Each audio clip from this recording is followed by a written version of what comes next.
श्री स्वामी समर्थ महाराजांचा अवतार हा दत्त परंपरेमध्ये 4थ्या स्थानी मानला जातो.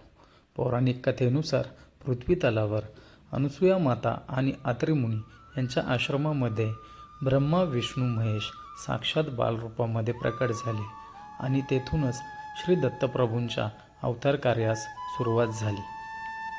दत्त परंपरेतील पहिले सत्पुरुष म्हणजेच श्री श्रीपाद श्रीवल्लभ यांचा जन्म पूर्वेकडील प्रांतात पिठापूर येथे 14व्या शतकामध्ये झाला. महाराजांनी आपले अवतार कार्य संपविताना आपल्या भक्तांना मी पुन्हा भेटेन असे अभिवचन दिले होते आणि त्याप्रमाणे महाराज नृसिंह सरस्वती रूपाने करंजा नगरी येथे जन्मास आले.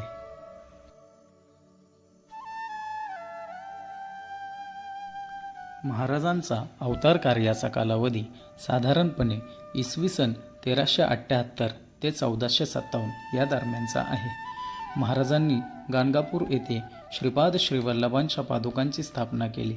आपले अवतार कार्य संपवताना महाराज श्रीशैल्य पर्वताकडून कर्दळी वनाकडे मार्गस्थ झाले आणि कर्दळी वनामध्ये गुप्त स्वरूपामध्ये तपश्चर्येस आरंभना केली. जवळपास 350 वर्ष तपश्चर्येमध्ये महाराजांनी व्यतीत केली. दरम्यानच्या काळामध्ये त्यांच्या भोवती एक वारूळ तयार झाले.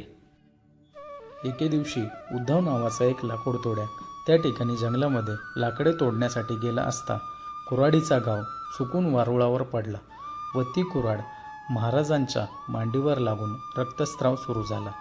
हे चित्र पाहून तो प्रचंड गडबडला. त्यावेळी वारुळामधून श्री स्वामी समर्थ महाराज सगुण रूपामध्ये प्रकट झाले. उद्धवाला आशीर्वाद देऊन महाराज भारत भ्रमंतीसाठी आणि देवदर्शनासाठी उत्तरेमध्ये मार्गस्थ झाले. अशा रीतीने श्री स्वामी समर्थ महाराज कर्दळी वनामध्ये वारुळातून सगुण स्वरूपामध्ये प्रकट झाले आणि येथूनच महाराजांनी जगाच्या कल्याणा हेतू आपल्या अवतार कार्याची सुरुवात केली.